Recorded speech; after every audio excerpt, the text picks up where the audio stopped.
புதிய ஏற்பாட்டில் இல்லைன்னு சொன்னா ஏன் பண ஊழியத்தை யூதாஸ் கையில கொடுக்குறாரு? ஏன் கொடுக்காம இருக்கலாம் ஆண்டவரே? அவன் கெட்டு போறது ஆண்டவர் ஆசையா பணம் கொடுத்து சாப்பிடணும் இல்லையே. அவன் ஏமாற்றிட்டான். ஊழியக்காரன் கையில ஒப்படை அது தேவை. Financial is the grounding of the administration. ஆனா அதுல வஞ்சிக்கப்படாது. இப்போ இவ்வளவு நேரம் இவ்வளவு பேசிட்டேன். அந்த ஊழியக்காரருக்கு ஒரு பிரமாணம் இருக்கும். என்ன பிரமாணம்? அதுக்கு வசனம் அப்படின்னா, ஆசாரியன் ஒரு வர்க்க தைலத்தை உண்டாக்கும் பொழுது முகரக்கூடாது இருக்கா இல்லையா? அது எப்படி ஒரு தைலத்தை ஒரு வாசன திரவியத்தை செய்யும் போது முகராம இருக்க முடியும்? அப்போ மூக்கு முடியும். ஒரு ஊழியக்காரனுக்கு எவ்வளவு பணங்கள் வந்தாலும் அந்த ஊழியக்காரன் ஊழியத்துக்கு மட்டும்தான் யூஸ் பண்ணணும். அவன் சபைகளை கட்டணும், கன்வென்ஷன்களை வைக்கணும். ஆத்மா தனக்கு போய் அதுக்காக சில ஊழியக்காரர் இருக்கிறான், பெரிய பெரிய கோட்டு சுட்ட வாங்கி மாட்டேங்கிறான். அதெல்லாம் எவ்வளவு பெரிய பாவம் தெரியுமா? அதெல்லாம் சாபம். அல்லேலூயா. ரெண்டு சைடா பார்க்கணும், ரெண்டு சைடு காயின் சைடா பார்க்கணும்.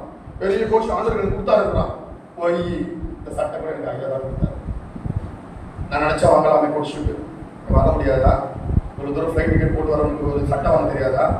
நான் ஒன்று கூட விசுவாசத்துக்கு தான் சொல்லியிருக்கேன்.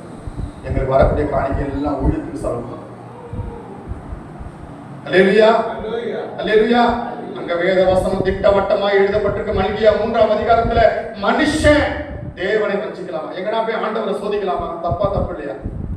வாய் திறக்க மாட்டீங்க. ஆண்டவரை சோதிக்கலாமா? வாய் திறக்க மாட்டீங்களே. சொல்லு தம்பி, சொல்லுமா. தம்பி தான் ஆன்சமா இருக்கு, சொல்லுமா. ஆண்டவர் சோதிக்கல சொல்லிக்க கூடாதா? ஆனா பைபிள் ஆண்டவரையே சோதிக்கலாம். எனக்கு அது ரொம்ப அவசியம். ஆண்டவர் போய் என்ன சோதிக்கலாமா? ஆண்டவரே சோதிகள் இருக்கு. வச்சு பாருங்க. 3ஆம் அதிகாரத்துல படிமா.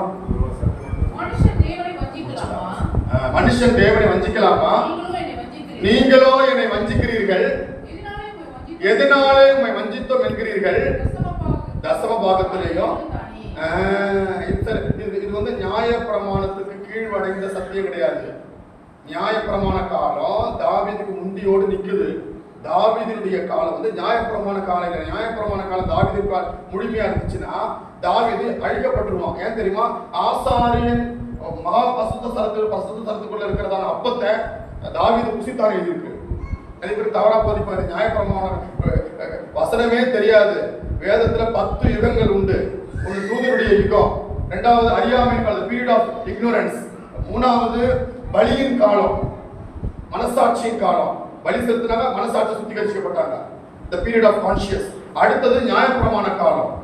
அடுத்ததுதான் நியாய பிரமாணத்திற்கும் இடைக்கால இயேசு கிறிஸ்து வருவதற்கு முன்னாடி இருந்ததான காலம், பீரியாடிக்கல் டைம்னு சொல்லுவாங்க.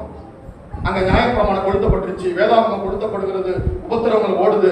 அந்த நேரத்துல கிருபையை, தேவனுடைய கிருபையை உணர்ந்து கொண்டே போன காலம். கிருபை